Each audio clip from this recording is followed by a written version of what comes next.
আমাদের তৃণমূল অত্যন্ত শক্তিশালী। এই বাংলাদেশ জাতীয়তাবাদী দলের প্রাণ এই তৃণমূলের নেতাকর্মীরা ব্রিটিশ সরকারের এই 17 বছর রেড সিগন্যাল আমরা ভেঙে ভেঙে এগিয়ে গেছি। হাজারো রেড সিগন্যাল আমরা পার হয়ে আসছি না? এখন অনেক গ্রিন সিগন্যাল আলা লোকজন দেখা যায়, সবাই নাকি অনেকেই গ্রিন সিগন্যালের কথা বলে। আর আমরা বলবো, আমরা তৃণমূল যারা আছি, এই ব্রিটিশদের রেড সিগন্যাল আমরা ভেঙে চুরে আস্তে আস্তে করে আমরা এগিয়ে এসেছি। ছাত্র জনতার বিপ্লবের মাধ্যমে, যেখানে গার্মেন্ট শ্রমিক থেকে শুরু করে একজন রিক্সা চালকের ভূমিকা অনেক বেশি ছিল, যেখানে ঘরে থাকা আমাদের মা বোনরা তারাও এখানে ভূমিকা রেখেছিলেন, যার মাধ্যমে আমরা একটা বিপ্লব হয়েছে, নতুন একটা স্বাধীনতা আমরা পেয়েছি। এই স্বাধীনতাটা কিসের জন্য? লুটপাট করার জন্য? এই স্বাধীনতাটা কি মানুষের সম্পদ হরণ করার জন্য? এই স্বাধীনতা পেয়েছি আমরা জালেমের হাত থেকে মুক্তি পাওয়ার জন্য, নাকি? এখন নিজেরাই যদি জালেম হয়ে যায়, তাহলে এই স্বাধীনতার কি দরকার ছিল? আমি বলবো, আপনারা যারা নেতৃবৃন্দ আছেন, তারাই আমাদেরকে 24-এ যারা শহীদ হয়েছে তাদের প্রতি সম্মান রেখে সর্ব ধরনের বাজে কাজ থেকে নিজেদের দূরে রাখবেন। কারণ এই 17 বছরের সংগ্রামের মধ্য দিয়ে আমরা এসেছি। অনেক গুম, অনেক খুন, অনেক সংসার ভেঙে তছনছ হয়ে গেছে, অনেক শিশু জন্মগ্রহণ করেছে যারা বাবাকে দেখতে পারে নাই, অনেক মেয়ে বিধবা হয়ে গেছে যে স্বামীর সাথে সংসারটুকু করতে পারে নাই, অনেক মা অকালে তার সন্তানকে হারিয়েছেন, অনেক বাবা তার সন্তানের লাশ দাফন করেছেন। এরকম দীর্ঘ অনেক অত্যাচার জুলুমের মধ্যে দিয়ে আমরা এসেছি। আমরা আবারও বলবো, এই লাল বাতিগুলা ভেঙে চুরে আমরা আস্তে আস্তে সামনের দিকে এসেছি। আর যারা সবুজ বাতি নিয়ে কথা বলেন, তারা ব্রিটিশদের আমলেও সবুজ সংকেত দেখেছেন, এখন তারা তাই চারিদিকে শুধু সবুজ দেখেন। আমাদের তৃণমূল, আগেও আমরা লাল সংকেত উপেক্ষা করে এসেছি, এখনো আমাদের চোখে লালই ভাসে। কেন ভাসে জানেন? কারণ দেশে এখনো আমাদের ভবিষ্যৎ রাষ্ট্রনায়ক জনাব তারেক রহমান সাহেব এখনো আসেন নাই। এই জন্য আমাদের কাছে এখনো লাল বাতি আমরা চোখে দেখি। আমাদের নেত্রী, দেশনেত্রী বেগম খালেদা জিয়া এখনো সুস্থ না, এখনো পুরোপুরি সুস্থ হয়নি, ওনাকে তিলে তিলে নিঃশেষ করে দেওয়া হয়েছে। এই জন্য চোখে এখনো আমরা লাল বাতি দেখি। আর যারা সবুজ সংকেত বলেন, তারা ব্রিটিশদের আমলেও বিভিন্ন ভাবে সবুজ সংকেত দেখেছেন, তাই তারা এখনো বিভিন্ন ভাবে চারিদিকে শুধু সবুজ সংকেতই দেখেন। আমি সবুজ সংকেত আল্লাহ ভাইদের দেখলে আমার গ্রামের বাড়ির চাচাতো ভাই, পাশের বাড়ির চাচাতো ভাইদের কথা মনে পড়ে যায়, যাদের আপনার বাবার প্রতি কোনো ভালোবাসা না থাকলেও ওই পাশের বাড়ির চাচাতো ভাইদের আপনার বাবার সম্পত্তির প্রতি লোভ ঠিকই আছে। ঠিক গ্রিন সিগন্যাল এই পাশের বাড়ির চাচাতো ভাইরা, তারা এই দলের প্রতি ভালোবাসা না থাকলেও এই দলের মনোনয়ন বাগায় নিয়ে এমপিগিরি করার প্রতি কিন্তু এই তৃণমূল দিন শেষে দলকে ভালোবাসে। মনোনয়ন কে পেল, কে পেল না, কে এমপি হলো, কে হলো না, আমরা সব সময় রেড সিগন্যালে আছি। যেদিন আমাদের নেতা জনাব তারেক রহমান সাহেব বাংলাদেশের জমিনে এসে দাঁড়াবেন, আমার নেত্রী, আমার মা বেগম খালেদা জিয়া যদি সুস্থভাবে আবার চলাফেরা করবেন, সেদিন আমাদের চোখ থেকে রেড সিগন্যাল চলে যাবে। মনোনয়ন কখনো আমাদের জন্য সবুজ সংকেত না। আমাদের নেতা কি বলেছেন? ব্যক্তির চেয়ে দল বড়, দলের চেয়ে দেশ বড় বলেছে না? আমাদের কাছে দেশটা সবার আগে। এই দেশেরই তো লাল বাতি চলে আছে, কিসের সবুজ সংকেত নিয়ে কথা বলবো?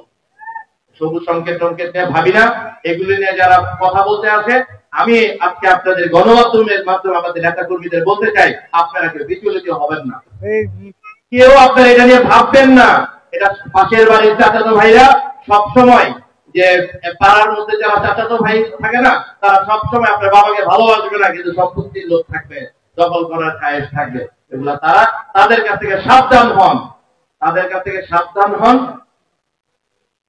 অনেকে বলে 100 কোটি টাকা নিয়ে নেমেছে, কেউ 1000 কোটি টাকা নিয়ে নেমেছে, এগুলা বলে দলের মধ্যে বিভ্রান্তি সৃষ্টি করা এবং আমাদের সাধারণ জনগণকে ভিখারির মতো করে ট্রিট করার মতো একটা অবস্থা।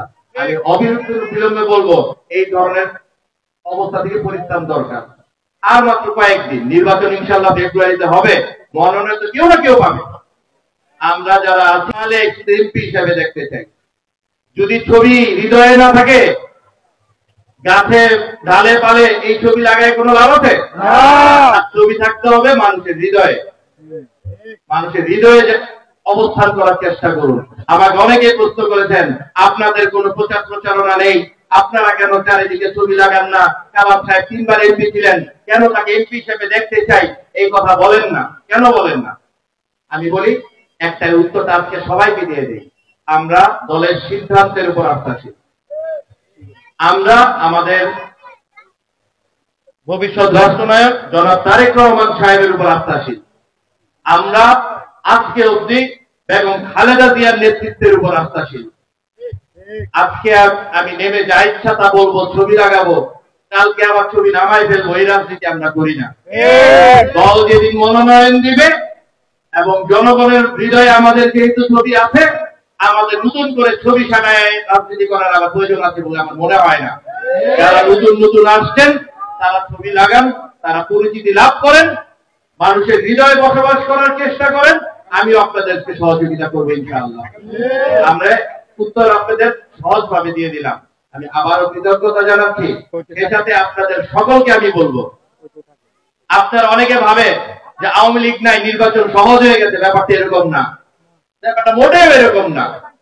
আওয়ামী লীগ আছে, আওয়ামী লীগ দেখেন না কখনো রিক্সাওয়ালার ভেসে চলে আসে, কখনো ডাকাতের ভেসে চলে আসে, আল্লাহ ভালো জানে আবার পরে কোন ভেসে চলে আসবে।